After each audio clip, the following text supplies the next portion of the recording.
What's up, everyone? Welcome back to the lobby. GameSpot's weekly video game hangout. Happy International Women's Day as well. We are here in San Francisco, California. It's Wednesday at 11 a.m. We have a lot to talk about today. You're going to bring Rob Handler on later on the show, but I'm here with reviews editor Pete Brown. Greetings. What's going on? Not much. You were just talking about something about Samuel Jackson before we went live?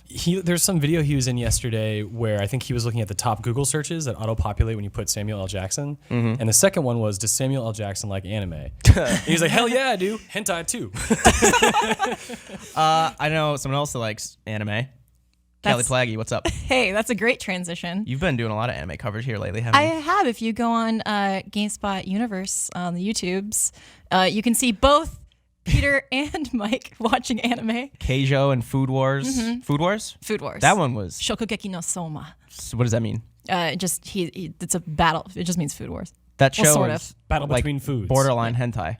It was drawn by a hentai artist, yes. Oh, that's right. I remember you telling me that. Yeah. There's a lot of hentai influences. Yeah, that's my introduction. Unfortunately, we're not talking about hentai. Well, I'll probably bring it up at some point today. But as usual, we have the Twitch and YouTube chats up here, so feel free to chime in. I have a lot of Twitter questions about Nier, Automata, or Automata. I still haven't figured that out yet. Shadow of War, Breath of the Wild, which I'm sure everybody's been playing. I do want to get through a few news items, but first I have a giveaway.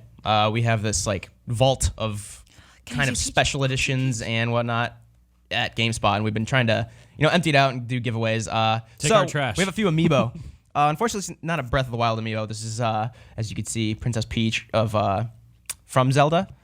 So that's kind of a tie-in. No, I'm just kidding. And I know it's not. I think she's Zelda's sister. We have Princess Peach. I'll give you this one. Oh, now. I get Toad too? And Toad.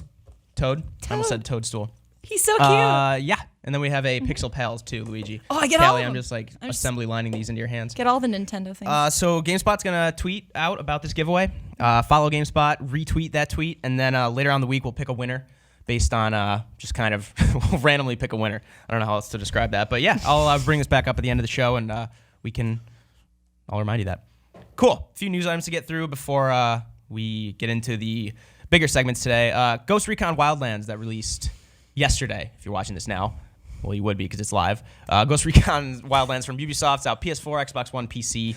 We're not going to talk about it too in depth today because we haven't played a ton of it yet. Review in progress is up from Miguel Concepcion. Yeah, and by the end of the week, he should have his final thoughts. Cool. Yeah, it's a like co-op, open world, 4-player co-op, I believe. Yes, max. 1 to 4 player. If you want to play it by yourself, you could, but apparently it's better co-op, I would assume, as these things are. That's what I've heard. Have you played it yet? No, but I've heard it's better co-op. I'm going to try it out, and then we'll talk about it more next week. How are you going to get people to play with you when everyone's playing Zelda? I don't know. That's the main issue right now. There are some good games coming out right now. Mm-hmm. Also, there's a day one patch. Here's what's in it. We have the news story up. Whoops, turn my volume down on my laptop. We have the news story up on GameSpot about the day one patch if you're interested in getting this game, but you can see it's up on screen right now. There'll be vehicle improvements. If you know how the vehicles work right now, then they're going to be improved. Regarding mission synchronization for co-op, and then fixes for various progression blockers, various crash fixes, stability issues, and whatnot. So if you're interested in the game, it does have the day one patch. It's out. Game should be a little more stable than it previously was, apparently. Another news item, Overwatch's new character, Orisa, if you've been playing the PTR, the robot tank character, she won't arrive until later in March. Jeff Kaplan, the game director, was saying that they're giving her a little more time because they need to balance her out a little more. She's kind of like a tank. Have you played her yet? I'm really excited to play her. She's like a tank, kind of like a hybrid, I think, tank defense hybrid from my understanding. I could be wrong. I haven't played her yet, but she will be out later in the month. Like I said, Jeff Kaplan said they're working on balancing her out. I think it was too easy to get her ultimate or something at first if you're familiar with the game. I know you hate that word, but that's what it's called. Ultimate. Remember in Titanfall 2, all of our discussions, you said it's not an ultimate. But if it's called ultimate in Overwatch, I'm cool called with it. an ultimate. Then I'm cool with it. Yeah, semantics. Yeah. So yes. Yeah, hopefully she'll be out. Speaking of Overwatch. Yes, good segue. Later on at 1 p.m., Chastity and Shiva will both be playing Overwatch for International Women's Day. They're going to be playing, I believe... They're just playing all the female characters. Cool. And do you know what platform? Will they... I'm not because sure. if it's PC, they could be playing Orisa. Or PC. if she's still in the PTR. PC. Yes. Okay, PC. PC. So they'll be playing Orisa, Eric? She's still in PTR? Probably not. I don't think they're going to do PTR. Okay, never mind. So yeah, but anyway, 1 p.m. here at GameSpot on Twitch or YouTube, you can watch that. That'll be Chastity and Shiva both who play Overwatch and know the game pretty well. Cool way to commemorate the day. We also have something tomorrow starting. Pete Brown and Rob Handlery, who will be coming on later in the show, are starting the Triforce, spelled Try. Yeah, Pete, explain it to me quick. I'm going to bring it up later in the show, but it's really cool and I'm excited for it. It's basically going to be just me and Rob dicking around in Zelda. And we're going to opposite of a Woman's Day stream. Sure. We're going to set like, where, what, and how for each episode. So we're going to pick a location, set an objective, and then limit ourselves with certain rules. And that's the current working idea. Mm-hmm. Really, we're just going to have fun playing Zelda one way or another. And cool. We'll try out some weird stuff, hopefully. Yeah. We're not going to be playing like from the start of the game. We're going to be starting with sort of a later game save, so we have a lot of different variables to work with, and we won't really spoil stuff. Cool. Yeah. And then the last news item, more on the entertainment side, Logan, the last Wolverine movie, supposedly with Hugh Jackman, or last Wolverine movie in general, I'm not too sure, had a huge U.S. box office opening this weekend, 85.3 mil. That's a huge box. No! That's a massive box. 85.3 million, followed by Get Out, the new horror movie from Jordan Peele. And then Michael Keegan. Keegan-Michael, I don't think Keegan-Michael he's involved. I think it's just Jordan. Right, I always confuse the first names because I know it's Key and Peele. But so Get Out did pretty well too at 26.1 million. But if you haven't seen Logan yet, apparently it's awesome. We have, obviously, GameSpot Universe covers a lot of those kind of movies, comic character movies, anything related to, like Logan. We have a lot of coverage on it. We have a recap, we have reviews, we have kind of like an explainer for if you want to go into it with knowing the premise and whatnot. Yeah, they did a cool video reacting to it. Chastity also, who's going to be on that stream, she was in this video. Yeah. Just kind of breaking down like, oh, this was different in the comics, and it's not too overwhelming if you're kind of not a big comics person. It was kind of, because I'm not a big comics person, watching it, I got good information and it wasn't overwhelming. So yeah, same here. I'm not super into like comic books or X-Men in general, but it seems like it's just a good movie. Like that used to be the qualifier. Oh, this is a good comic book movie. Right. It used to be, but then like, I don't know, Captain America 2, Iron Man, the Dark Knight trilogy came along. I just saw them. Oh, shut up. I do want to say I really like that movie had an R rating because the man has knives in his hands. Yeah. Titanium skeleton. Apparently it's pretty brutal. He has knife hands. Yeah. You saw it, and it was. So it appropriately brutal. Yeah. Okay, cool. I'm looking forward to that. I'm gonna go see that, and I want to see Get Out. I'm behind ever since the Oscars, but anyway, all right, cool. Going on to our first segment. In the tumult of the Zelda Breath of the Wild release, Platinum Games has a little. Platinum Games worked on it, but Square Enix released Nier Automata. Do you say Automata or Automata? It depends on my mood. I'm going to say Automata. It released. It's really good. We gave it a 9 out of 10. Miguel Concepcion, who's not here right now, he is reviewing Ghost Recon Wildlands, gave it a 9 out of 10. Like I said, it's Platinum action game if you're into like Metal Gear Rising, Revengeance. Mm-hmm. Yeah. Say the whole thing. Yeah, I think he called it like a pseudo-sequel. Yeah. It's it's about androids that come back down from the moon to clear the Earth of robots to try to reclaim it for humanity. Already sold. Yeah, and it's the sequel to Nier, which was still not totally like clear on like how they're connected. I didn't play Nier. It's like known as a cult classic, but it's kind of weird. 2011, I believe, 2010, 2009. Ooh, earlier than that. Yeah, really? I think it's earlier than that. Like 2009? I'm just gonna keep counting just down keep until it sounds saying right. years. 1972? But anyway, Pete, you played a little bit of it. There's a problem with a bug where the PlayStation menu would say it was done installing and downloading. So you would go to play it, and then you beat this like maybe hour-long intro, and then it'll go to this menu screen, and it said it's not done downloading. But you also, to save in this game from like the few hours I played, you need to be around these certain modules. Mm-hmm. And if you're not, you can't save it. So then at that point, you either have to restart the game once it's finished installing and you lose all that progress. That was me. Yeah, that happened. But I should say there's a patch that I chose not to install before I started playing. Oh, nice. So that's my fault. Why? Because I literally had like a few hours to play and I was like, I want to get because he as was much eating time as possible. those pot stickers last night, right? Yeah. You were busy eating gyoza? If you guys heard I before. got a little wasted on pot stickers.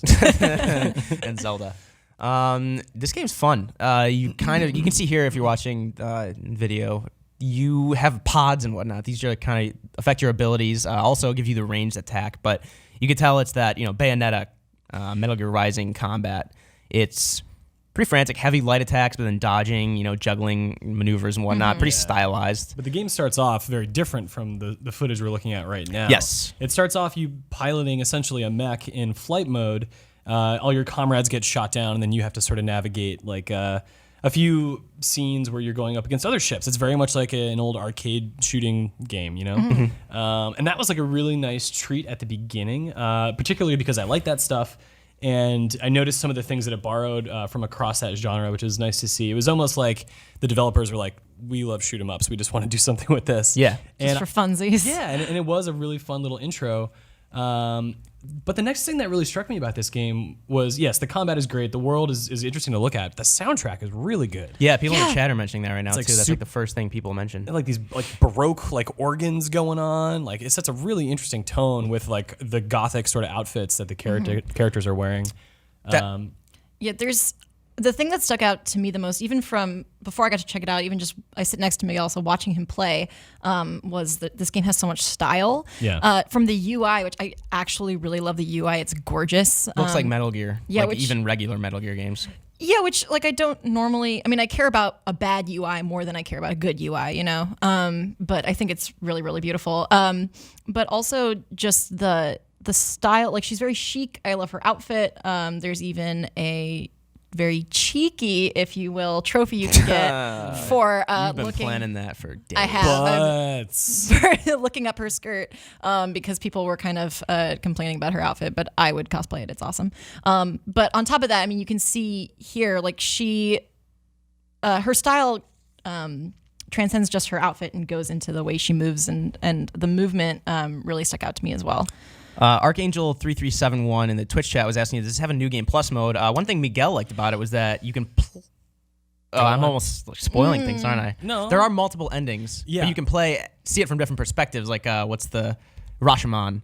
Sure. Which is I think the first movie to do that, but... I'm kind of exasperated because I knew there were multiple endings, and I heard people throw around like 4 or 5 or whatever. 5, I think. 26. 26 One endings? for each letter of the alphabet.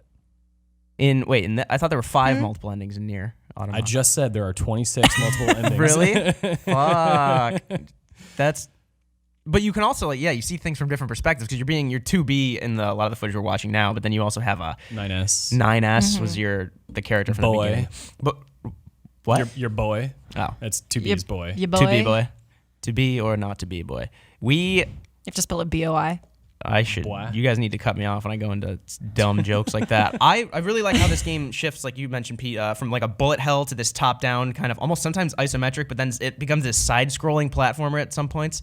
Yeah. The camera itself, I would say action games kind of live and die by their camera, and in this game you see this right here. You're like piloting your mech form. Yeah.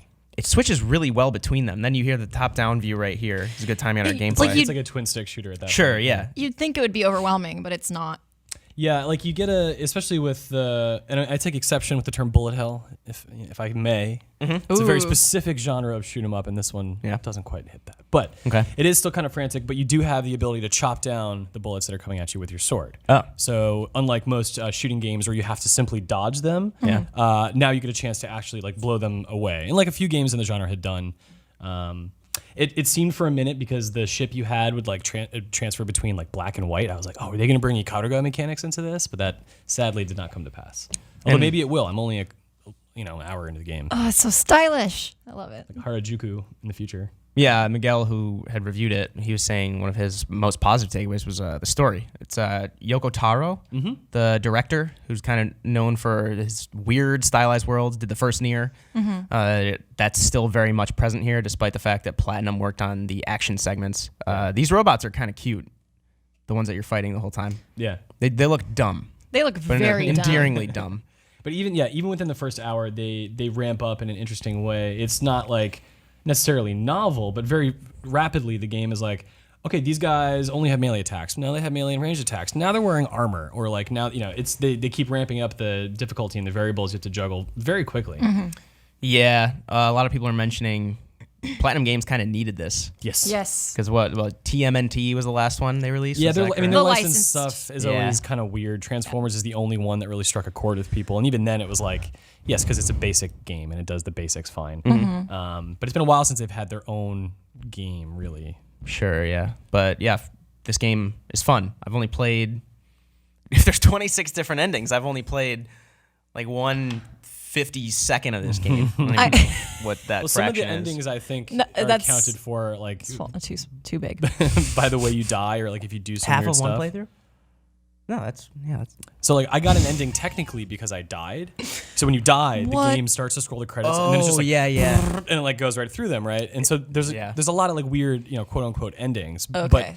even within that, like there's one I'd love to spoil this morning. It's not really story related. It's almost like a surprising mechanic the ending introduces. There's just a lot of unexpected things to come across during the game, but then also after you finish it. Yeah, I feel like I'll get really into the weeds with it a bit later on because there's just so much competing for my attention right now. But I'm seriously obsessed with her dress, like her outfit. I can't stop thinking about it. And Yeah. that makes me want to play it on top of everything else. I don't think they ever really bother, from what Miguel was saying, to justify why the androids are dressed like that. Because Yoko Taro just wanted I them don't to care. be. I 'Cause don't 'cause care. Fuck it. Yeah, no, he literally, I think, went on Twitter and was like, people are complaining about her butt. Send me all your butt fan art.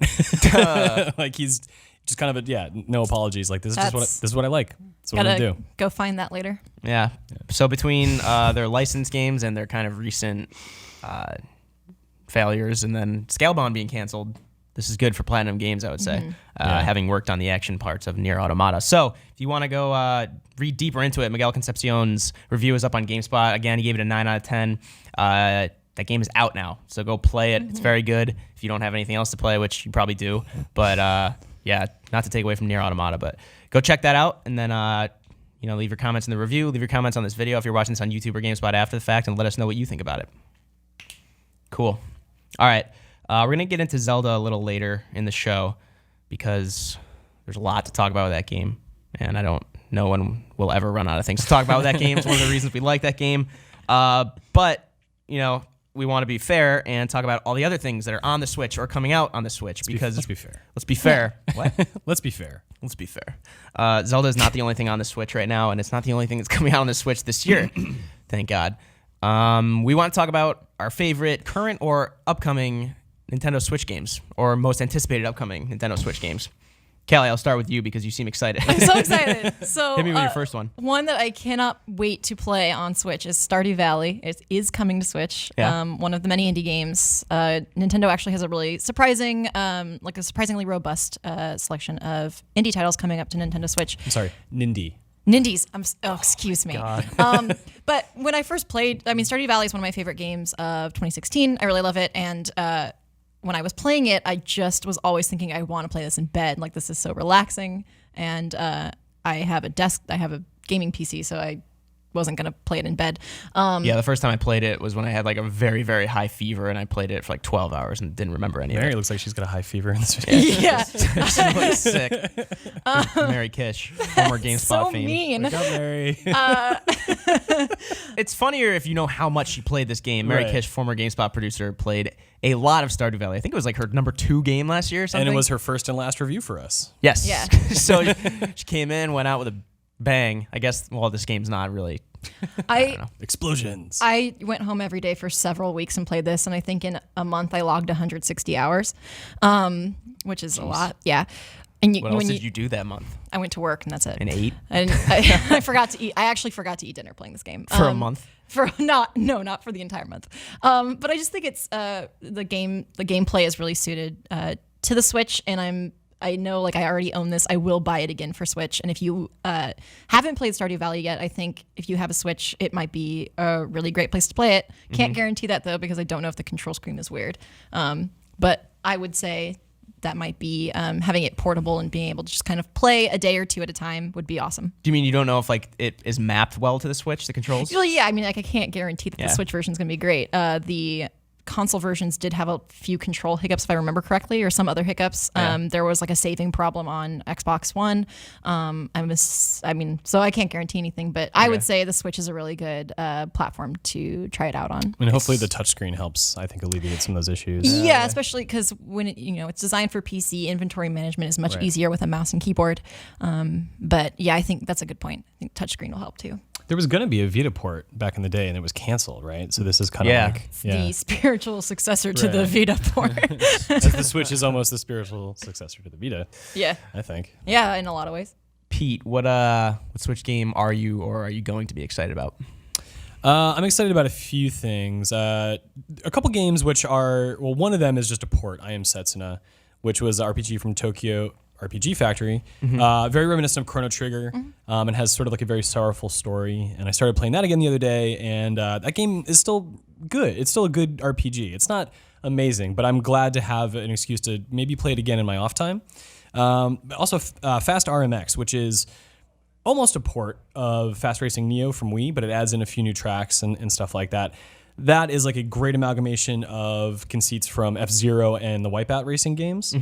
Both two series that aren't really, there's nothing really coming out in either one of those. So this is like a wonderful little taste of those types of games. They're really fast racing games. And then I've also been enjoying from the Japanese eShop, which is super easy to sign into and use, ports of Neo Geo arcade games. These are not under the Virtual Console umbrella, but they're just called arcade classics from Hamster Corp, who does a lot of the same things on PlayStation 4. Called what? Hamster Corp. Okay. They've actually been very successful over the past couple of years. Like it's kind of a cool story. You've got King of Fighters 98, you got Waku Waku 7, which is a more ridiculous fighting game than King of Fighters, Shock Troopers 2, and Metal Slug 3. And those are fun to play. Played Metal Slug. Those games are fun. Those games are fun, and it works really well on Switch. I will say the color seems a little bit washed out, which is kind of strange. But you can kind of get past that because the action is so good. Yeah. So if you have an itch for those, I recommend it, especially King of Fighters 98 and Metal Slug. Those are two really good ones to pick up. I've never played a King of Fighters game. More complex than Street Fighter. Huge rosters. Very interesting sprite work. Very like complex shading and backgrounds and stuff like that. Cool. It's a fun, difficult series. Sam Park Sharma in the YouTube chat was saying Stardew Valley was not canceled on the Vita. They just kind of haven't released it yet.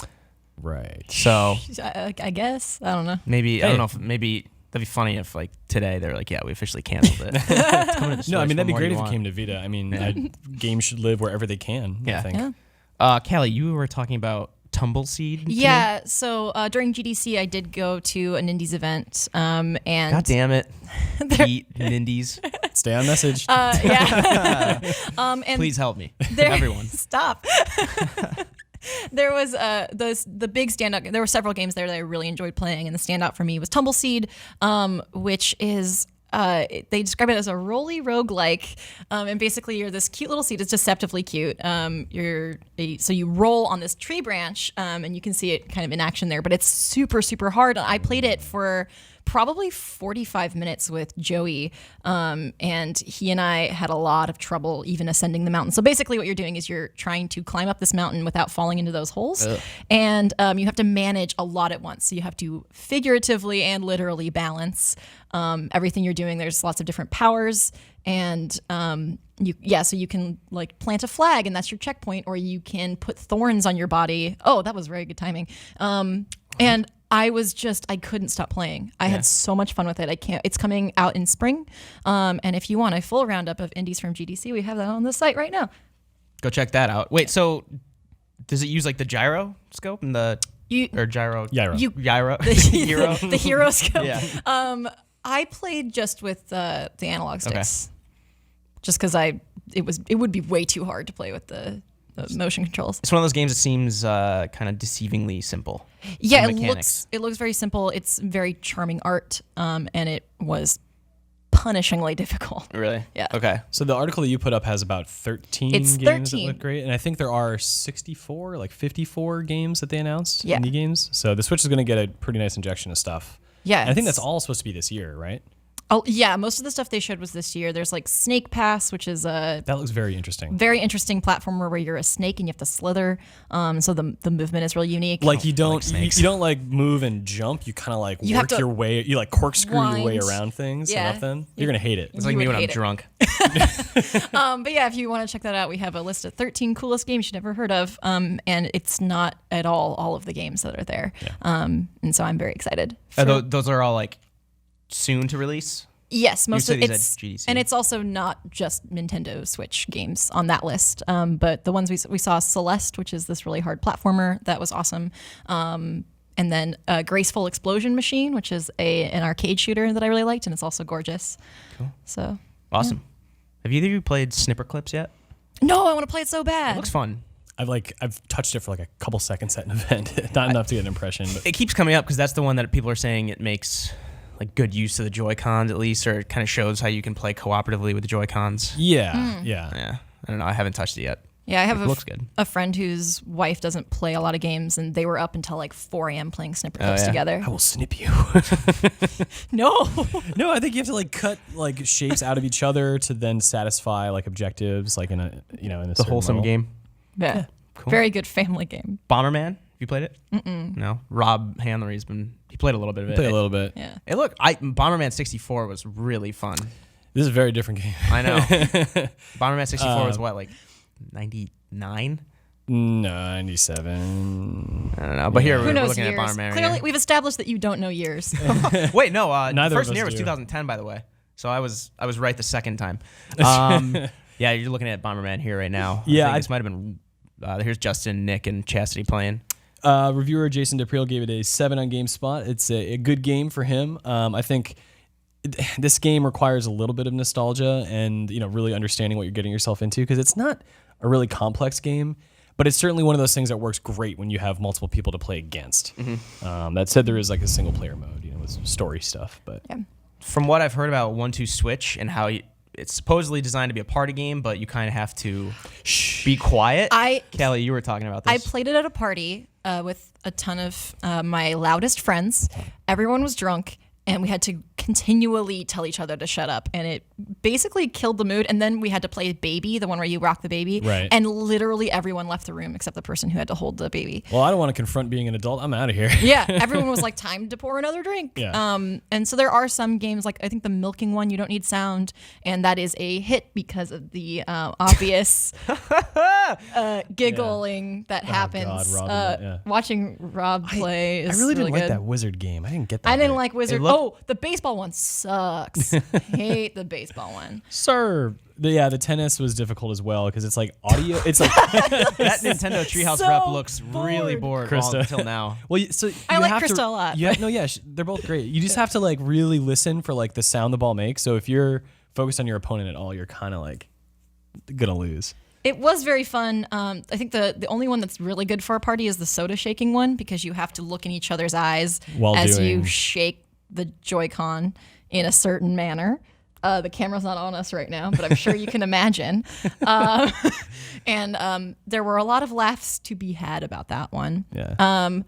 I do want to say, just speaking of this kind of the Switch stream, watching Justin Haywald do Just Dance was the highlight of my whole life. He was talented. Chastity actually is a good dancer, but Justin Yeah. surprised the everyone. passion. We also it's clear. we also when at the same party when we were playing 1-2 Switch, we eventually switched to Just Dance. Did you all snap? Because we were like, well, Just Dance, we can, everyone will be listening to the music. We don't have to tell each other to be quiet. And that was a much better party game actually for drunk people. What about Blaster Master Zero? People saying it releases tomorrow? People in the Oh chat? yeah, Yeah. Miguel really liked that. Yeah. played it? Yeah. It's on the Japanese eShop. You can get it now. Okay. Yeah. And you And said it's the in Japanese English. eShop is easy to access on this Yeah, you can set. You create an account very easily. You just set your region to Japan. You kind of need to. one? This is not Blaster Master Zero. I could watch this forever though. Chastity and Nick Margarita. Oh, baby, when you talk like that. There's a few websites where you can go to buy eShop points to spend in the Japanese store, and you'll just get an email right away with a code. to redeem. Blaster Master Zero is a return to the classic Blaster Master formula. I think there's been a couple weird sequels for that game. Cool. But you ride in a tank, then you can hop out, and you're also the little guy. It's very much a nostalgic game, but the cool thing about it that makes me feel like it's got some promise, it's made by Intercreates, the team that, yes, they worked on Mighty Number 9, but that was not their baby. Azure Striker Gunvolt is really what they've been working on the past few years, and that is an amazing, not really a spin-off, but like it takes the Mega Man X formula and runs with it with some new mechanics, super fast platforming, great action, and they have a good ear for music as well. So I think Blaster Master Zero, though a little stiff, might actually just have some cool elements within it. Cool. Before we wrap up the segment, Kelly, you said you really wanted to talk about Mario Kart. Yeah, I am very excited because a lot of people didn't know this, and I was talking to people about how excited I am for Mario Kart 8 Deluxe because it adds double dash mechanics. Oh, wow. Which was a really good Mario Kart. Yeah, which was like, a lot of people say it's the best Mario Kart. Apex. Yeah. You don't have to pick between Waluigi and Wario anymore. You just get both. You can get both those dudes. Stop what you're doing. What am I doing? Look, it's Indies, Waluigi all the way. Waluigi, Wario. Wow. You really like Waluigi? I'm a Wario guy. Oh no, I hate Wario. Waluigi's the boy. But yeah, so that you can hold two items in once and switch, presumably switch who's driving, from what I understand, and I am so excited about that. Yeah, I'm looking stoked, forward to yeah. that. And then just to wrap it up quick, to AAA that we didn't mention were Super Mario Odyssey, which looks like Grand Theft Auto mixed with Mario 64, which only because of the city. It doesn't look like GTA. I love saying It's that a hub pisses people world. off. It's a hub world. You're I gonna know. piss both of us You're off. such an idiot, Mike. Whatever. It looks like the chat knows what I'm talking about. The hat with the eyes The hat, creeps me out. not a fan. But it's an easy way for them to like extend the Mario character some way without actually introducing a new character for us to get over. Like the Avengers the helicarrier is gonna come down to New York, and Mario's gonna have to solve that. Yeah. So that's Nice. Thank you. Yeah. It's good. And then in terms of other AAA releases on the Switch, I'm missing one that Arms? I like. Yeah, I don't know if you call that AAA. No. It's just a first party game. I guess. Do you want to talk about Arms now that you brought it up? I guess Brought if I them up. must. Yeah, do it. Sorry, Splatoon 2. Splatoon. I knew there was one in my head and I completely forgot about it. But Pete, please regale us about Arms. Arms is a very quirky sort of one-on-one fighting game. What was Sorry, I am Let's talk confusing about Jean-Luc. Splatoon 2. Yeah, let's talk about Let's talk Splatoon. about Splatoon 2. Jean-Luc just threw Yeah. up some footage. I'm pretty pumped for this, actually. I played the first one a little bit finally, like 3 months ago. I did not own a Wii U for a long time, and then I played it, and I like shooters a lot, and this is a very inventive franchise. I'm excited to bring in the second one. The presentation at the Switch stream was awesome. The dude came on, was posing with the dual pistols. But a lot of people thought this was just a port, but then they're adding a lot of new stuff. But yeah, it's a sequel. I adore Splatoon. I hope that Callie makes a reappearance because I was always excited. There's never a character who has my name. Same here. I don't have my glasses on, but Archangel 3371, I think that's what it says if I squint hard enough. Xenoblade 2. Oh yeah. Incredibly excited for that. I love the first two Xenoblade games, and Monolith Soft helped out a little bit with Breath of the Wild's open world. I hope that there's some sort of quid pro quo thing where Nintendo's going to give them a hand in some department. I don't know. Probably not going to happen. Either way, really looking forward to that one. That's a good shout out. Cool. And then Arms. Yes. All right, awesome. So those are our most anticipated Switch games coming out this year, or they're already on the Switch. Apart from Zelda, which we're going to get into shortly. Callie, I'm going to, for the first time, I think, have to boot you off the lobby. We're going to bring series regular Rob Handler on. I kind of wish we didn't have to. Oh. Yeah, me too. Oh. I like you more than Rob. I like Rob. Rob's cool. All right. It smells nice. Well, what are you doing the rest of the day? Working on Zelda stuff. As I think a lot of us are. Yeah. So you get to talk about Zelda. I'm gonna write about Zelda. All right. I'll take that deal. All right. Bye. Thanks, Callie. Bring on Rob Handler. I'm gonna. Roboito. Yeah, for those just joining in YouTube or Twitch chats, we are going to get into Shadow of War right now. There's a new 16-minute gameplay video out that we watched, and I'm pretty excited about. And then we're going to get into Zelda later on the show. Rob Handler, what's up? What's up? Great to be here. How have you been? Super duper. Just been playing Zelda a lot? That's all we've been talking about. Yeah, a lot of Zelda. Yeah. It's not what we're going to talk about now, though. First, people in the chat are asking, we're going to talk about Shadow of War. We talked about it a couple weeks ago. We didn't really know much about it, so I pretty much just talked a lot, which I do pretty well sometimes. Not well, but a lot of. But now we actually have stuff to talk about. So lucky you in the chat and watching this on YouTube or Twitch or GameSpot. We watched Shadow of War, have a much better understanding of what it is. Rob, you played a lot of Shadow of Mordor. Yeah. From your perspective, as someone who played a lot of that game back in 2014, what are you excited most about based on the 60 minutes of gameplay from Shadow of War? The one thing that stood out for me was, like the first game, you can recruit war chiefs and such to be on your side. But this time around, it feels like you get to kind of see them on the field and actually like watch your team that you've created, your war like unfold, that you have basically shifted yourself. Yeah. And the last game kind of had that, but it was only in the last few moments, right? Where you actually got to see your entire game like unfold. Yeah. When you did this like storming. They're like these they're kind of these, like trees screens where you see where your different lieutenants are kind of ranking up, where your spies are, and then how they're going to usurp the next person. Now you're actually building an army. Yeah, and you get to actually see it in action, opposed to God. It's been so long since I've played the Shadow of Mordor. It was, 2014? It's crazy to think, but you're in that one you're kind of looking at a menu the whole time, and you're seeing like a chess play of figures moving around a board. But now you get to like see that on the battlefield, or at least I hope so. So the 60-minute gameplay video showed one of these invasions into a fortress. So there are several fortresses. So here's Saragosse. These are actual real, I almost said real world, real Middle-earth locations.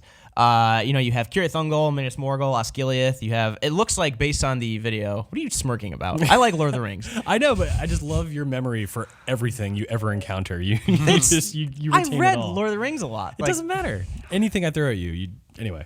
Yeah, it looks like based on the video at the very end, it looks like your ultimate goal is to get to Barad-dûr, the tower where Sauron resides, because he's coming back to power. The premise of the game is that Talion the Ranger and Celebrimbor, the elf who's famous in the books for like having crafted the Ring of Power, you're making your own. And I don't know, they didn't really clarify whether the ring was factoring into your abilities yet at this point in the game. But it looks like the combat is still very much intact from Shadow of Mordor. It's that, kind of Arkham Asylum popularized the attack and counter dichotomy of combat, but now some of the abilities they showed, I don't know if this was just later on in the skill tree for the purposes of this demo, but they were just executing people left and right. And my favorite one, which we might see, I'll hold off, actually, I'll wait so we're going to see it, but you're like warping around, you're shooting an arrow and then warping to where the arrow landed. But I keep telling people, I don't know if there are many XCOM fans, but this reminds me of XCOM in the way that there's this strategy layer above the meat of the game, kind of, because you're still coming in and fighting this combat, and supposedly the different regions of Mordor still have these open worlds where you're exploring, and like Rob said, you're doing the Nemesis system and going to different outposts, taking control of different lieutenants, kind of planting seeds for the, interior destruction of this battalion. But then later on, you are actually, like you can see here, assaulting these fortresses to take over the regions and then build your army, whether it be through like supplies or pillaging or getting new recruits or war machines. It's actually the strategy layer of building your army with the final end game of getting to Sauron. And in here, it looked like, it looks like you can recruit those bigger ogres. I don't know the name of them. Trolls. Thank you. Yes.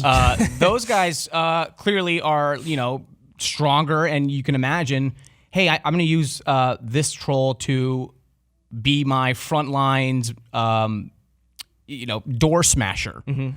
Yeah, we'll see that shortly. Yeah, and as you can imagine, if you lose him, well, shoot, now I got to go find another one of those guys. Yeah. Like you are strategizing your team and moving those pieces more so, or not at all from the first game. Sure. All the orcs were generally the same. They just had different personalities and were kind of procedurally generated. Mm-hmm. But yeah, and the other thing I think I'm excited about with this is, not that I would ever want to be friends with an orc, but there's that option, right? Like you can kind of pick favorites and have them climb up in the ranks. And on the flip, later on in this demo that I thought was really awesome was when you're battling the end overlord boss, and one of your buddies comes in and saves the day, Yeah. and helps you out. Yeah. Afterwards, you have the option to appoint him as the new overlord of the stronghold, or you don't. Yeah. And in this one, in the demo, they did. He's like, hey, this guy saved my life. I'm going to reward him. Mm-hmm. He's now an overlord. What if you didn't? And then later on, as the game implies, he betrays you because Yeah. you didn't. Oh, I wasn't fit to be a leader, huh? Yeah. Second, number two, He's like huh? a Peter Campbell of Shadow of War. That's really cool to me. And then later on in the game, that was the coolest part about Nemesis system. Was Did like, you get that reference? No, I Peter didn't. Campbell from Mad Men? Never mind. Yep, you remember everything. Non sequitur. And then later on, this guy just betrays you. Yeah. And then he's like, now I'm the leader of the other guys. Like, let's fight. Yeah, because Let's fight. Monolith, there's like a voiceover by someone that sounds suspiciously like Kate Blanchett. I don't think it is. It's not. I don't know why I said I don't think it is because I know it's not. But it sounds like her. It just reminds me of the voiceover intro at the beginning of Fellowship of the Ring when Galadriel is like, things are changing and whatnot. But she says specifically that there is, friendship is a major component of the Nemesis system. Now, right here, I love this assassination. Watch this. Talion comes out, Celebrimbor comes out of his body, kills the other one, does this co-op takedown, and then goes back into his body. And then this one too, So right here. dank. And then this is, as opposed to shooting an arrow and spawning near the guy, he does the flip. Come to me. Yeah.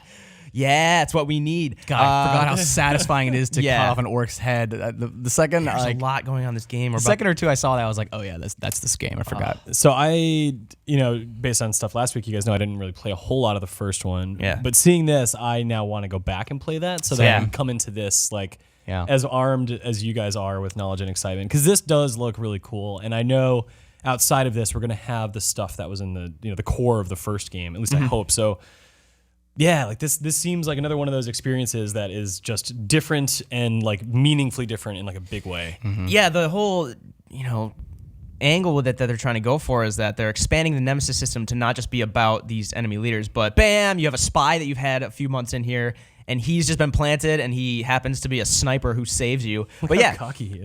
look at how many things he's immune to. This dude seems badass. But It's also, immune to execution. I think if you're listening to the audio, or when you listen to the audio, I encourage you to watch this gameplay video with audio after the lobby if you have not seen it yet. This is when she brings up the friendship, and I think, again, because you had a high friendship rating, kind of a la Mass Effect or something, he saved you here. I don't know that you actually would have died permanently or died right there, but he just fucking smokes this dude when he comes back. We're about to see kind of how the strongholds can change based on the enemies in a little bit. But here's a big one. The gear system. There were aesthetic new outfits, but you just got this like Rohirrim outfit, which looks so fucking sick. Oh my Dude, god! your language. Watch your language. Sorry, You're stoked. I'm glad. yeah. It looks kind of like if you're like super into The Two man's Towers. face. Can we get a more interesting looking person? No. What? Just not like an Aragorn-esque guy. No. No, he's just so plain. I can't be the only one who looks at that and I'm like, that's the most generic face I've ever seen. I on a probably hero. thought that back in 2014. Now I just know now you who guys he are all is. in love. No, I don't necessarily like him. I just keep thinking about how funny it is to imagine like this guy, this human, hanging out with orcs day and night, making friends. I'd get pretty frustrated if I was him. Like I'd like to see where are all the, someone like, stress wrinkles on his face. gray hair. Yeah. Yeah, you people see are- a human. People are bringing up the swear jar. I'll put money into it after the show ends. We have to bring it back if you keep this up. Yeah. You just give me that dollar. Yeah, but the gear system is actually affecting your abilities now. But here's this dude, the Demolisher. He's not immune to fire, which I say that specifically because you get onto a warg soon right here, and when you're mounted, you are. But your Demolisher, he's dead. The troll you mentioned. I like He's this. down. I like this. Like, oh, great. Now I got to find another troll, right? But your other lieutenant that they showed at the beginning, which this becomes important later on the demo, he's immune to fire. And if you guys saw in the menu when they were planning on attacking this stronghold, it showed that the boss has like flame attacks and weapons. That comes into play here, but also you can see something about to happen right here. So you cannot just ride wargs, you can ride, and we'll swear again, dragons. This looks like Lair. Do you remember that game? Yeah. This not too much in common, but just like the dragon mechanics look similar. That's about where it starts and ends. Yeah, this looks really fun. And then, yeah, I mean, you get on a dragon. What else? Oh, I can't.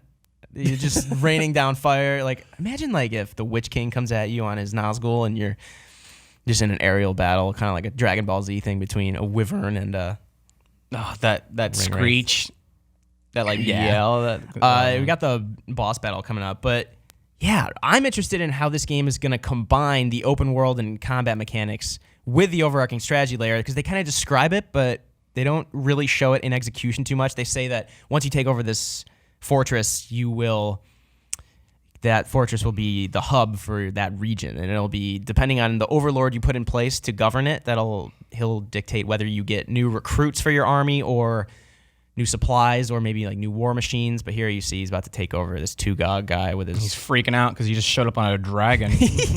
and you're controlling his mind, so you get him and So yes, no problem. I am on your side. yes, that's cool. Let's Please do get your it. thumb out of my eyes.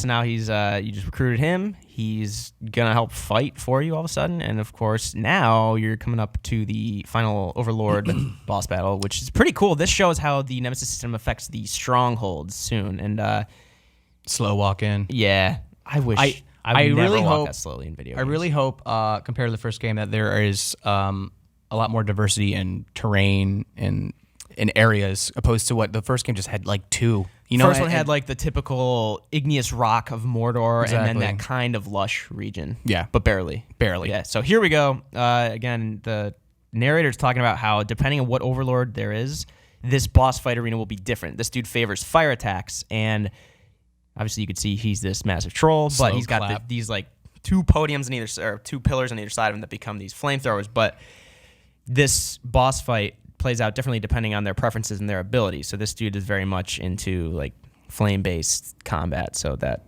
factors into this boss fight arena, which is super cool because that actually affects the strongholds, not just the characters.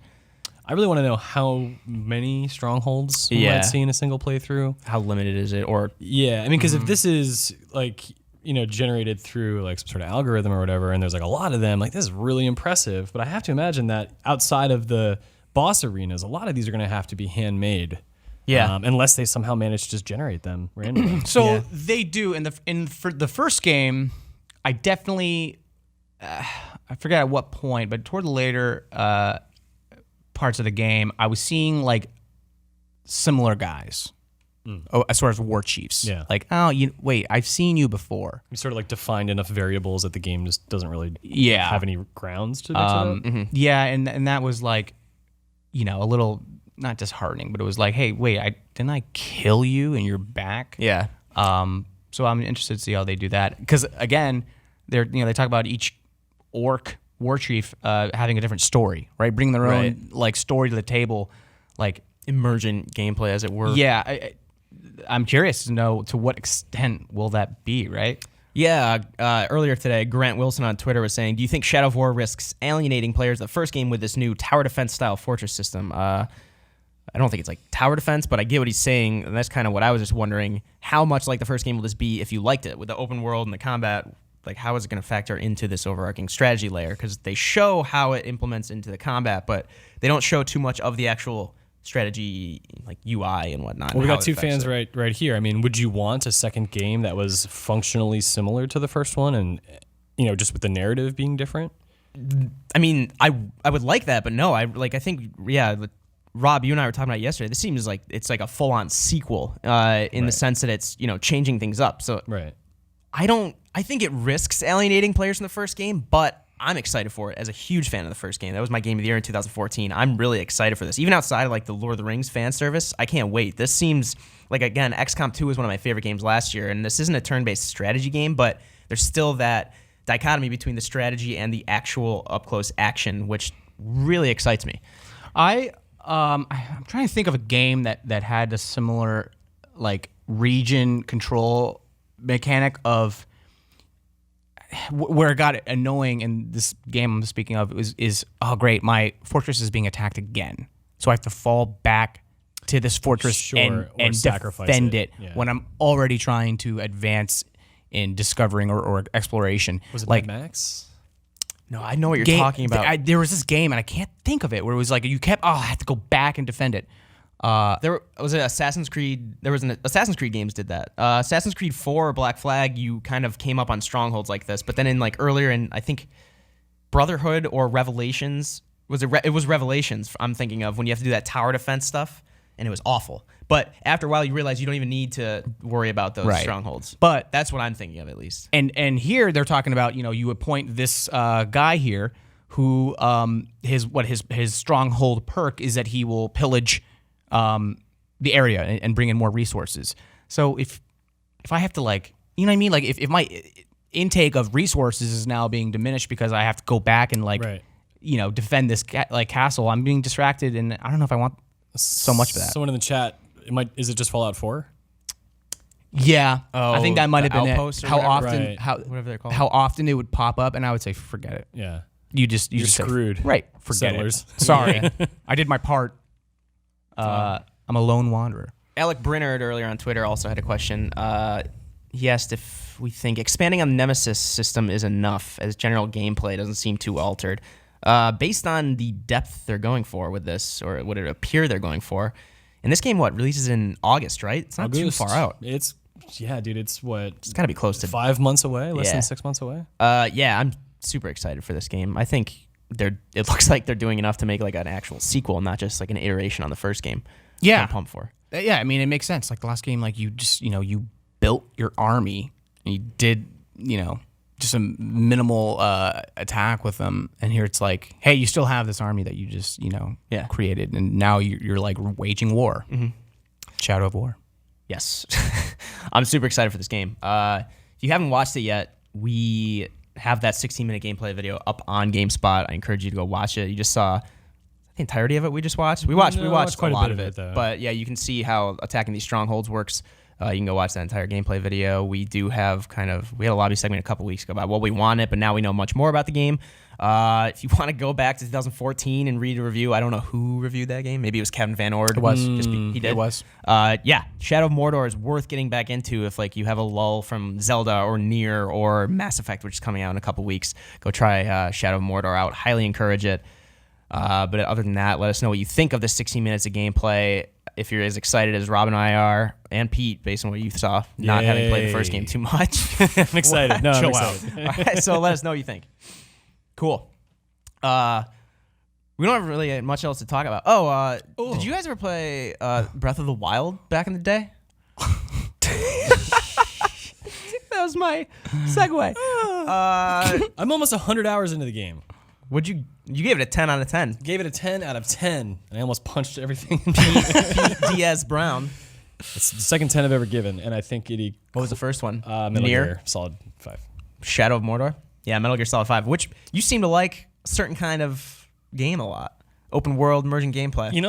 It's weird. I feel like that's kind of the thing I review the most now because I somehow like to self-sacrifice in the name of my work. But it's weird. Those two games, you can't really compare them, but you kind of can in a way. And I think it's because one of the things that just makes Zelda so special, and I think is leading into what we're going to talk about, is just the myriad ways that you can tackle any situation, whether it's just simply movement or it's dealing with combat or puzzle solving. And Metal Gear had a lot of that as well, but there are so many more rules and options at play in Zelda, even though on the surface, it looks like a far simpler game, right? Yeah. In Metal Gear, you're just scrolling through, okay, how many weapons do I have? These different vantage points, troops. Doesn't matter. Zelda is by far the more complex game.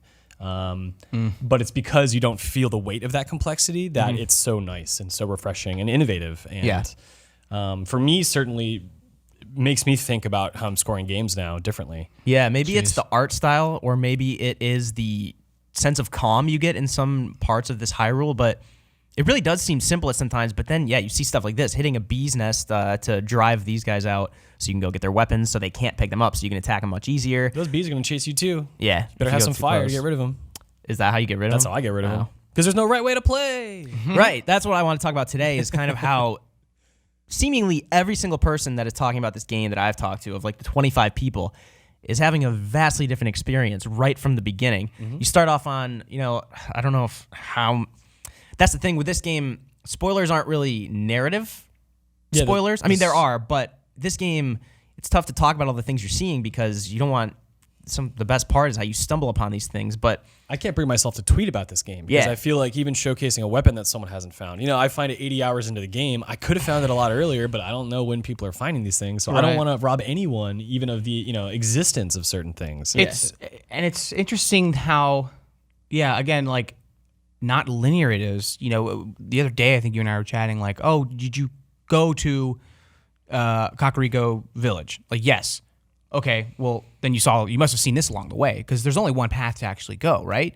However, but you can. I think it was going to the Goron City. You were trying to tell me where the mines were. That's what and it I was was like, I'm at the north mine. You're like, no, the south mine. I'm like, that's not on my map. What do you mean the south mine? And then it's on the main road. Right, and then you realize, it's just like it's like an exponential factor, right? Like the more you play, the more you have just created your own path. Yeah. So you come to terms where you're like, oh, I must have paraglided from here. And it's just, there are so many ways to get to said area, and that's where like the early hours are so different because I was, rock climbing a mountain because I felt like rock climbing. Well, someone maybe wanted to hit a shrine on the right side of the map. Like that's the early aspect of it that is just so different for everyone. Yeah, and one of the earlier things they were talking about in this game is kind of how it was following in the footsteps of Link Between Worlds, and that you don't have to do dungeons in a set order, right? There are 4 major dungeons in this game, structurally speaking, but then there are also, like, how many shrines are there? 116. Oh, fuck. I think.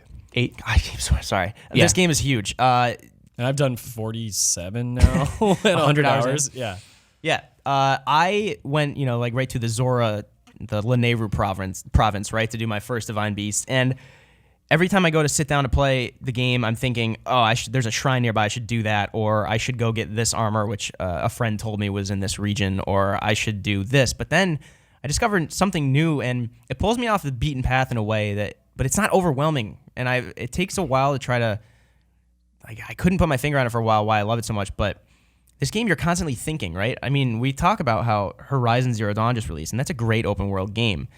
But Zelda kind of like rewrites the rules of what it means to be a good open world game, right? I go back to Horizon, I'm actually kind of bored moving between points. I see an objective marker, and the world is gorgeous, and I'm moving through this jungle, and then it's a desert, and I'm fighting these really cool robot dinosaurs, but I'm not thinking the entire time like I am in Zelda. Zelda, you see a simple tree, and you're saying there could be apples on that would help me get through this next Bokoblin camp. It's the mystery, and once you have an event that happens to you in this game, where it is such a curveball blindside, like I can't believe this happened. That's when you you get struck by lightning because you have a massive 2-handed sword equipped. That's when you don't feel overwhelmed, but that's when you are getting distracted because you see anything from a person walking down the path to a tree with a rock slightly to the left. Like everything is so jam-packed and filled in this world that you just got to do it because you also feel like no one else has ever seen this. Yeah, you're inundated with possibilities, and it goes back to this idea that I've probably said 1,000 times to you two, but this lack of control. You never, ever feel in control of the world. You never feel like you understand all of its rules or all of its possibilities, which is part and parcel of it being mysterious, right? And constantly having this sense of wonder. So yes, even like a simple mountain that you climb, right? Like it's... the elevation brings one thing, the weather brings another thing. Like, what could be on top? Maybe there's treasure, right? But what's that in the distance once you get up there? Like, there are things that happen like this in a lot of open world games, including something like Horizon, which I think is not a similar game, but it's the most recent, thing we can compare it to. But this game just manages to never relent with just making you wonder, like, what if? And in comparison to Horizon, which again is an awesome game, to even Assassin's Creed games with icons littered on a map, generally there is a point where you know what you're gonna get from this guy. I don't need to take on this beast because you know what? I know what he's packing, so I'm just gonna move on. You're more inclined to move on from different situations. Yeah. But this game, I'm just constantly like sticking through, and then you die, and you're like, well, I'm coming back. Yeah. Because now it's like personal. Yeah. Oh, I have a beef with this one character that I ran into. I won't spoil it, but maybe if I was much better at this game, I mean, it's a difficult game, but maybe I could have beaten him, but I'm coming back later once I have more armor and whatnot. But the survival mechanics and the difficulty both, I think, are integral to this world. they are integral to this world because the survival, like you have to. The wilderness is just as much an enemy. This sounds cliche, but Hyrule is an enemy too. But it can help you, but it can also like just destroy you, right? You can go into the tundra and it's too cold and you don't have warm enough clothes, or you haven't cooked something that can keep you warm. You can drown if you don't. I mean, it's not going to kill you. Go back to the bank, or could kill you. But if you run out of stamina, you could fall off a cliff, take falling damage. If it's raining, the rocks will be too slick for you to climb up. The rain, I think, reliably is the worst in the best possible way. And it's for me, it's one of the first games I think that like has actually brought the meaning of rain into full extent, opposed to any other game where it's like, oh, it's raining, things are a little wet. Yeah, this is like it rains and it completely. I swear to God, damn it, I'm a good boy. Completely messes with everything. Puts out torches. Can't have a campfire. You can't cook. You can't. You think, maybe I can just wait out the rain or speed it up with a campfire. Well, it's raining, dude. You're on a cliffside and it's raining and you slip and your stamina is at 0 and then there's a river below. You're dead. Imagine like lightning if you're wearing metal armor. You get smoked. Or you're carrying a metal bow or you have anything metal on you. But also, it's not so systematic where it's like, okay, well, I know I have to wait 5 minutes for the rain to pass. Mm-hmm. And you think it's gone. Mm-hmm. And then it comes back. And it's like 10, 15 minutes of just rain. So we're getting yelled at for spoiling the weather factors. And it's... What? It's been popularized. Yes. But I think this is a perfect example of how everything in this game is so freaking fascinating that even the things that seem so basic to us, when we first found them, right, when you first discovered it, it's like, whoa. Yeah. It's hard to talk about this game without really spoiling it because it's unprecedented, I think, what it does. Another cool thing is that you had played maybe 60 hours by the time your review went up. Yeah, and I played half an hour and I saw a mechanic that you didn't even know about. Not and a then clue. Rob comes in the next day. He's like, when did you find this? I was like, that's a thing you can do? Like, I just found out something new last night again, that whether it's a mechanic or something related to survival or related to something that I didn't even stumble on because it was in this like cave that I didn't go into when I was more focused on going to Kakariko before I got pulled off the beaten path to some other shrine. There's a lot in this game, but none of it feels like it's just there for the sake of it. It feels like it's... Well, I will counter your point. I think the Korok seeds, those are clearly there for the sake of it. Like, on the top of a mountain, you know you're going to find it. Like, that's the one thing to me that feels a little bit like obvious and contrived, more than, anything else. But it's because they're just simply everywhere. They're just simply everywhere, and every time you see something, you're like, okay, well, I know the developer like made this so that I would find this thing. Like it's super clear what it is. It doesn't harm the game, but it's just that one thing where it's like, I wonder if that could have been different. But I don't care. I'll move on. Yeah, because I don't want to spoil what those do, but like, that is the one thing that it seems like there's something there just to say, we can fill up this gap in the map with one of these or something. I don't know. It's a small way to reward like modest achievement. Right, and it's luckily it's quick enough. You know what I mean? Yeah. It's sometimes It's not imposing. I guess occasionally there's some that are maybe longer, but for the most part, they're simple enough to just like easily knock out in like 10 seconds. Hit it and quit it. Yeah. Dude, just to like reiterate, before I got in here, I was talking with Tay, and that guy has only put in 6 hours, and he told me something that just blew my mind. Yeah. Blew my mind. I was like, how did you see this? Was it the skeleton thing? Yeah. Someone last night was saying something too.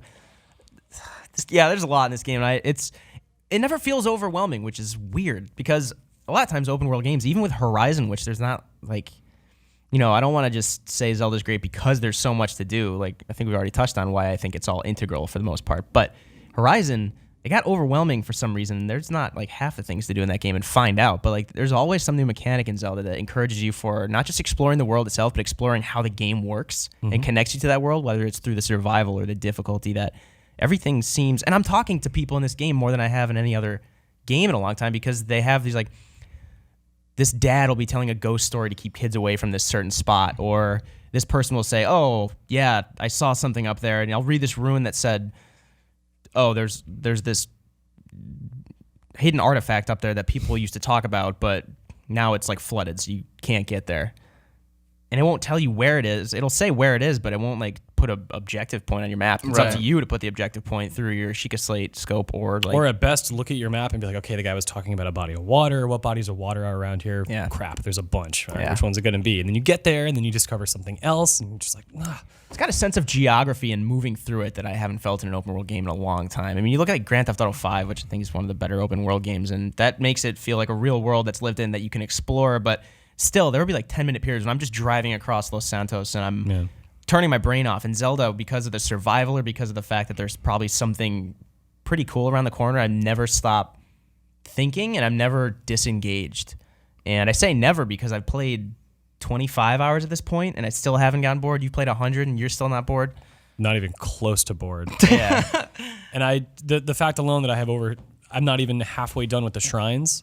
And I look at my map and I'm like, I have never explored this huge area. Yeah. And there's a few of those. Like, I'm so happy to have a game that I already love and know that I will continue to love for the next few weeks. Yeah. If not months. I have to cut us off because I feel like we could just talk about this forever. We'll probably find we have a ton of Zelda. I mean, did you want to add anything that we didn't say? I mean, I know you do, but I love, for a game, obviously it's not like texture heavy or intense. It feels like all of that was put into like just the breathing nature and animations of like a Bokoblin camp. Like one of my favorite things I always say is like, I just love like looking at them. Mm-hmm. And it's like, I think we've tired this like comment, but it's like, 6 of them. And there's this one guy who's like, wah, wah, wah, wah, wah, and he's like telling a story and everyone's like, yeah, totally, dude. And then one of them will just start dancing and he's like, yeah, totally. And then, it's a dance party. And then it's like, no, I'm throwing a bomb in. Like, wildlife, like it just feels so freaking good just to like watch and observe, take photos. I never thought the first time they like showed Link like doing photos and selfies and stuff. It just feels so right. The charm fits in. I love just, God, like I filled up the album and I was like, oh great, I got to delete some of my favorites. But you get to keep them if they're added to the compendium. Yeah. So you can go back there. Yeah. But just not pretty photos. Right. Yeah. man, I want to play this right now. So I guess we'll cut it off there, but I would invite you to share your Zelda stories in the comments, but obviously like try not to spoil anything, but like hit us up if you want on Twitter and let us know, but don't spoil anything. It's such a weird game. I made the mistake of using Google to look up one thing yesterday for the first time, and I immediately regretted it. Yeah. It kind of sucked. It actually was the exact thing that I expected that would happen from the thing I was looking up, but to just even have that confirmed was like, damn it, I just robbed myself of this. Like, Don't do it. Don't do it. God, this is just so hard to talk about this game now. It's so great. All right. Well, so that is the end of that segment and getting close to the end of our show. But let us know what you think about Zelda Breath of the Wild. How are you playing it? What are some of the directions you took when you left the early part of the game? Let us know without spoiling too much. Leave it in the comments. But again, try not to spoil too much. But yeah. Let us know what you think about Breath of the Wild. Pete gave it a 10 out of 10 on GameSpot. We have a ton of coverage up. We have guides if you're into that. If you don't want to discover certain things for yourself, or if you just want some things kind of more illuminated for you, we have some helpful guides up from a bunch of our editors. We also have something starting tomorrow that you two are excited about. Pete and Rob, it's called The Triforce. And I had Pete describe earlier. Rob, what are you guys going to be doing? Oh, you're talking about it? Yeah. On Thursdays, every Thursday, right? That's the plan. I may have jury duty tomorrow, so we'll The see first how that episode? works. Yeah. Figure it out, but yeah, pitch the show. Yeah, we're gonna play the game and we're gonna add factors and difficulties. For instance, maybe we'll play naked because apparently us both. Yes. Oh, yeah, of course, and Link. But we're gonna play the game differently, and throughout each episode, we're gonna spend a little time with physics. Maybe we'll go snowboarding. But the plan is by the end of each episode, we're going to make a run at Ganon. With the rules that we've set. The rules we set, and it's going to be fairly early game for the most part. I mean, we're not going to spoil anything, but we're definitely going to have enough equipment to give us enough variables to choose from. Yeah. Is this going to be a live stream and then archived, or is it all pre-recorded? Okay, cool. Yeah. And then this what time planned? Tomorrow. Thursdays? Thursdays, 10:30 a.m. 10:30 a.m. Pacific time? That's right. So I was watching in another specifically Pacifically time for those watching Wow. from in a different region. Yeah, really excited for that. Yeah, Pete, you know one thing that I don't think Breath of the Wild does? You can't become a painting and warp onto walls like you can in A Link Between Worlds, can you? You mean like this, Mike? Yeah, you're doing it. There we go. There's the original one. There we go. You thought I forgot about it, didn't you? Can you do that in Breath of the Wild? I don't think so. Wow, you did it that many times? You gave that game a 10 out of 10 when you can't even do this GD wall walk thing. Dude, I fall asleep at my house watching this sometimes. Yeah. I love that, like, Is really good. I love that look at the end where your face is still doing it, but your body's not right. You look slightly in. uncomfortable, but okay. Oh, I think they're just looping it now. Wow. Yeah, there it is. Your face just stayed in it. Your face was still a painting on the wall. All right. I would say enough of that, but there's never enough of Got that. to use that in the intro for the show, I think. Just make the lobby intro that. All right, everybody. Yeah. So let us know what you think of Breath of the Wild. The Triforce starts tomorrow. We are streaming Overwatch at 1 today for International Women's Day. Chastity and Shiva will be playing Overwatch, playing as all the women characters, a lot of which in that game are badass. My favorite character, Ana. She's pretty sweet, I would say. Swear more, but Pete's giving me the stern eye. Again, we do have that giveaway. I'm going to have Rob model these quick. If you... Here, we have a Pixel Pals, Luigi, and then we have Toad and Peach amiibo. If you want to retweet GameSpot's tweet, Shiva did put in the chat earlier, but if you don't, just go to GameSpot's Twitter account. Follow GameSpot if you don't already. Retweet it. And later in the week, we will pick a winner, and you could receive these as part of our... We have this, like, Nick Margarita memorial library of limited edition toys and games and whatnot. So we're kind of just trying to empty it out by giving it to our fans. Yeah, later in the week, hopefully you will be a winner. May Nick rest in peace. Yes. You said Nick Memorial Library. Nick Margarita Memorial Library. That's what we Right. call our vault. So may he rest in peace. Yes. May he rest in peace. Anyway, thanks again for joining. Stream at 1 p.m., so stick around. The Triforce starts tomorrow. Sunday, next episode of Reboot, show Jake Decker and I work on. It's kind of like, it's inspired by Danny O'Dwyer's The Point when he left. We want to do an opinion editorial show. I talk a lot about Breath of the Wild. It's pretty much about Breath of the Wild. Just wanted to pimp that. I won't talk too much more about it, but that'll be Sunday at 3 p.m. Yeah, check that out if you want to kind of look at Breath of the Wild even deeper. Thanks Are so there much. spoilers on it? No. Good. We made sure to keep that spoiler free. So if you haven't played, or if you're playing 100 hours and still don't want something spoiled, then still feel free to stop by and watch that. Anyway, everybody, thanks so much for joining, and we will see you next week on the lobby.